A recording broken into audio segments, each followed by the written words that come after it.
Students, good afternoon. Welcome back my YouTube channel Essence Study Hub. So students, आज का हमारा जो topic रहेगा वो सेंटेंस रहेगा। क्या रहेगा? सेंटेंस। पिछली वीडियो में मैंने आपको बेसिक स्ट्रक्चर बता दिया था कि हमने पार्ट ऑफ स्पीच बताया था कि उसमें कितने टॉपिक हम पढ़ते हैं, तो ये भी उसी का ही एक बेसिक है। ठीक है जी, आप उन टॉपिक को पढ़ोगे लेकिन उसके साथ आपको ये सेंटेंस भी पढ़ना पड़ेगा। मेन है कि पता होना चाहिए सेंटेंस क्या। अब हम पैराग्राफ लिखते हैं, ठीक है जी, कुछ ना कुछ लिखते हैं तो फिर उनमें सेंटेंस तो बनाना ही पड़ता है। अब मैंने पिछली वीडियो में आपको ये भी बताया था कि सेंटेंस बनने से पहले किन वर्ड का यूज़ किया जाता है। सबसे पहले क्या होता है? लेटर्स, अल्फ़ाबेटिकल लेटर्स होते हैं जो A to Z तक होती हैं। उसके बाद लेटर से क्या बनता है? लेटर से वर्ड्स बनते हैं। ठीक है, जैसे मैंने बोला राधिका, है ना, राधिका इज़, ये अलग अलग है, इज़ गुड, ठीक है, या कुछ भी बोल दो, राधिका इज़, ये हेल्पिंग वर्ब है। अगर आप इसको सेंटेंस के अंदर लिखोगे तो ये एक वर्ड बन जाएगा, लेकिन अभी ये हेल्पिंग वर्ब, ठीक है। राधिका एक वर्ड है, एक नाम है, गुड एक वर्ड है, ठीक है। और अगर मैं कोई सेंटेंस बना दूँ, मतलब इन्हीं वर्ड्स को लेके कि Radhika is a good girl, क्या बोला मैंने? Radhika is a good girl, ठीक है। तो ये क्या होता है? हमारा सेंटेंस। तो सेंटेंस से पहले क्या बनता है? वर्ड्स। वर्ड्स कैसे बनते हैं? लेटर से मिलके बनते हैं। जब A to Z इन सब का कॉम्बिनेशन होगा जो एक मीनिंग बनाए। अब ये राधिका है, मीनिंग तो है, इसका कोई ना कोई नाम है ना, गुड, इसका कोई मतलब है। अभी ये नहीं बेनाम का कुछ भी, ठीक है जी।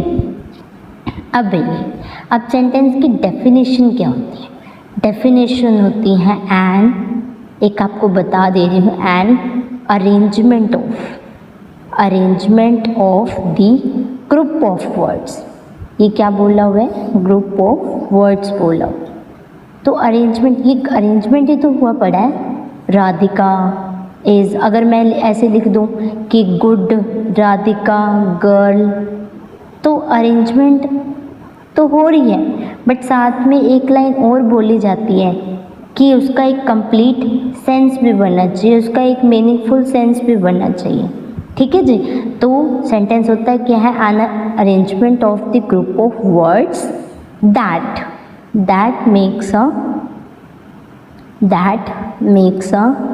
कंप्लीट, बोलो, या मीनिंगफुल सेंस बोलो, बात सेम ही, ठीक है जी। कंप्लीट का मतलब तो कंप्लीट ही है, पूरा एक मीनिंग निकलना चाहिए, sorry,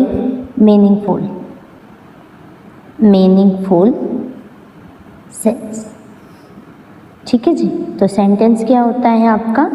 an arrangement of the group of words that makes a complete and meaningful sense, ठीक है जी। अब सेंटेंस होते कितने टाइप के हैं? वैसे तो पहले मैं आपको पार्ट ही बता देती हूँ, ठीक है जी। पार्ट हो, क्योंकि सेंटेंस बनता कैसे है ये भी तो पता होना चाहिए ना। तो पार्ट्स ऑफ सेंटेंस जो है, पार्ट ऑफ सेंटेंस दो टाइप के होते हैं। एक होता है सब्जेक्ट और एक होता है ऑब्जेक्ट, जिसको आप प्रेडिकेट भी बोलते हो, ठीक है। अब इसमें ना, इस प्रेडिकेट में ऑब्जेक्ट में थोड़ा सा डिफरेंस आएगा, डिफरेंस देखना बस आपने, ठीक है जी। चलिए मैं आपको एक एग्जाम्पल से शो करके दिखाती हूँ कि सब्जेक्ट क्या होता है और ऑब्जेक्ट क्या होता है, ठीक है, ओके।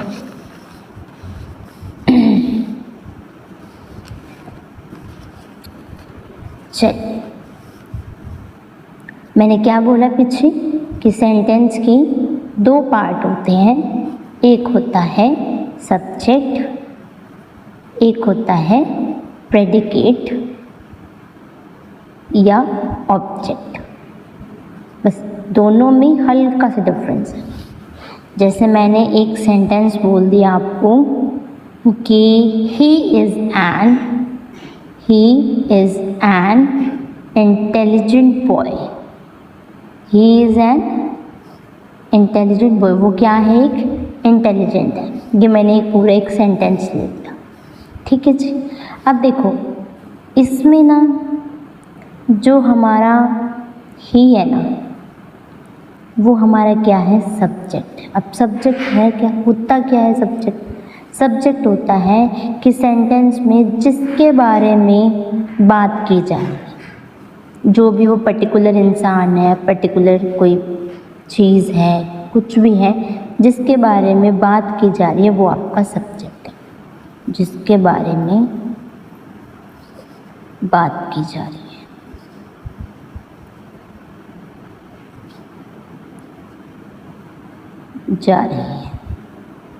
ओके।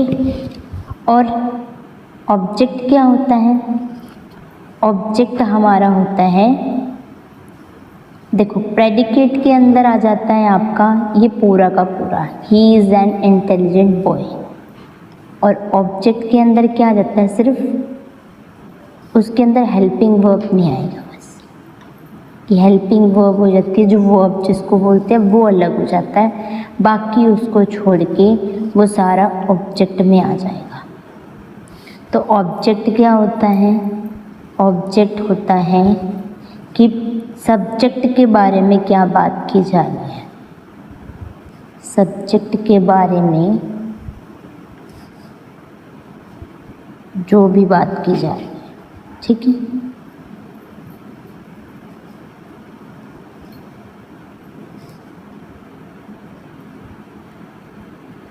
उसे बोलते हैं ऑब्जेक्ट।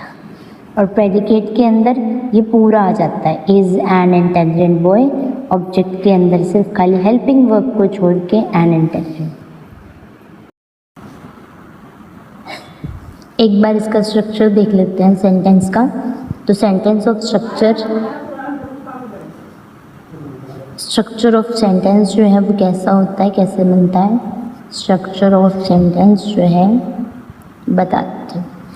पहले सब्जेक्ट होता है, उसके बाद वर्ब, उसके बाद ऑब्जेक्ट। जैसे मैंने अभी पीछे एक आपको एक एग्जाम्पल दिया, तो he is an intelligent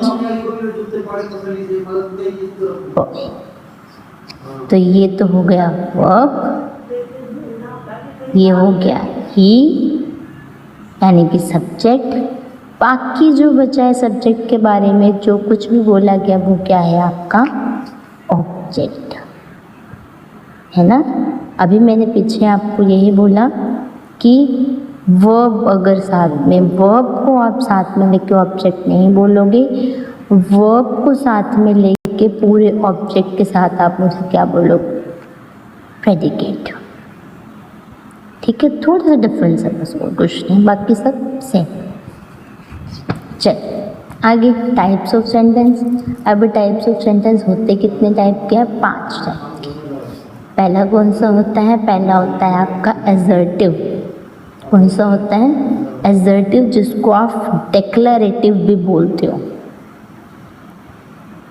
declarative. ठीक है, एक टाइप का सिंपल सेंटेंस बोलते हो इसको, कोई घुमा फिरा के बात नहीं करती, ठीक है, जिसमें कोई बात बताई जाती है बिल्कुल अच्छे तरीके से, ठीक है जी। और बिल्कुल ही दावे के साथ, बिल्कुल ही फैक्ट को दृढ़तापूर्वक, मतलब बिल्कुल ही दावे के साथ बात बताई जाती है। और किसी भी घटना पे, कोई इवेंट हो गया या किसी वस्तु का अगर आपको डिस्क्राइब करना है, सॉरी, किसी वस्तु के बारे में आपको डिस्क्राइब करना है तो उसे आप क्या बोलोगे? एसर्टिव सेंटेंस, डिक्लेरेटिव सेंटेंस या सिंपल सेंटेंस, ठीक है जी। अगर मैं इसका स्ट्रक्चर देखूँ कैसे बनता है, तो simple plus subject plus helping verb plus main verb plus object.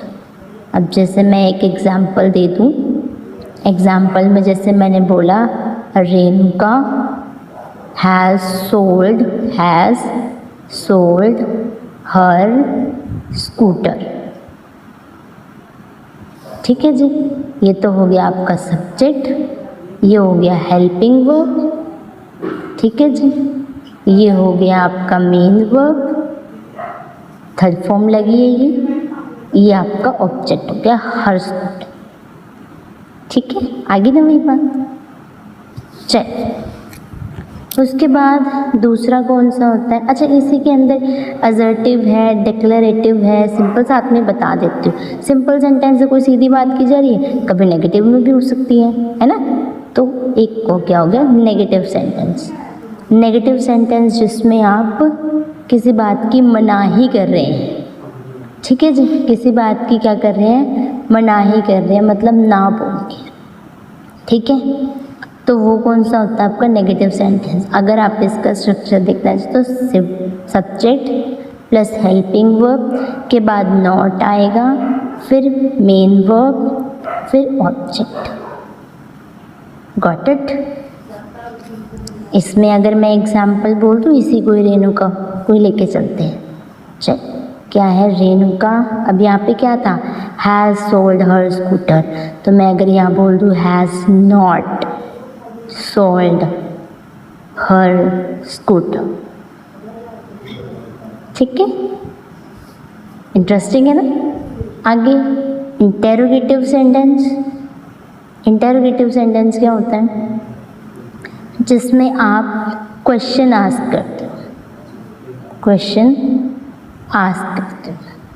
ठीक है, यहाँ पे मनाही की जाती है, मनाही या प्रोहिबिशन हो जाता है किसी चीज़ का, निषेध जिसे बोलते हैं। जैसे कई बार इस वाले में, जैसे कई बार स्टेशन वगैरह या किसी पब्लिक प्लेस पे कहीं पे लिखा होता है ना कि smoking is injurious to health, है ना। तो ये कौन सा आपका नेगेटिव सेंटेंस है। ठीक है, she does not learn her lesson, she does not her not, तो नेगेटिव सेंटेंस। इंटेरोगेटिव में बात करें तो क्वेश्चन आस्क होता है, क्वेश्चन पूछा जाता है इसके अंदर। तो इसके अंदर क्या है, इसका जो स्ट्रक्चर होगा, सब्जेक्ट से पहले हेल्पिंग वर्ब, ठीक है, उसके बाद हेल्पिंग वर्ब, फिर सब्जेक्ट, फिर मेन वर्ब, फिर आपका ऑब्जेक्ट आ जाएगा। जैसे मैंने क्वेश्चन एग्जाम्पल दे देती हूँ मैं इसका, जैसे have you seen the Taj Mahal, have you seen the Taj Mahal, Taj Mahal. ठीक है, have you seen the Taj Mahal. इसका आंसर सिर्फ येस और नो में देना है। अगर देखो एक चीज़ और, हाँ, ये जो आपका क्वेश्चन होगा ना, है तो ये इंटेरोगेटिव, इसके अंदर कुछ आपको डिफरेंस नहीं लिखा है, बस ये जो सेंटेंस है ना, ये आपका क्लोज एंडेड में है। तो क्लोज एंडेड का मतलब ये होता है कि जिसके अंदर आप सिर्फ येस और नो में का जवाब देते हो, येस नो का जवाब देते हो, जवाब देते हैं। ठीक है, तो ये कौन सा हो गया आपका क्लोज एंडेड है, इंटेरोगेटिव है। कोई नहीं पूछेगा वैसे, बाई चांस पूछ लेंगे क्लोज एंडेड इंटेरोगेटिव सेंटेंस कौन से होते हैं, ओपन एंडेड इंटेरोगेटिव सेंटेंस कौन से होते हैं, रेयर कोई पूछ ले। बट इसमें यह है बस जिसके अंदर येस और नो का जवाब दे दे वो क्लोज एंडेड इंटेरोगेटिव सेंटेंस होते हैं। ठीक है, स्ट्रक्चर सेम है, स्ट्रक्चर में कोई भी चेंजेस नहीं है। ठीक है जी। ओपन एंडेड के अंदर क्या हो गया, ओपन एंडेड के अंदर देखो, क्लोज एंडेड के अंदर ना हेल्पिंग वर्ब का इस्तेमाल होगा, ओपन एंडेड के अंदर ना WH फैमिली का इस्तेमाल होगा। WH फैमिली कौन सी होती है, जैसे what, who, why, how, when, ये कौन सा होता है आपका WH फैमिली।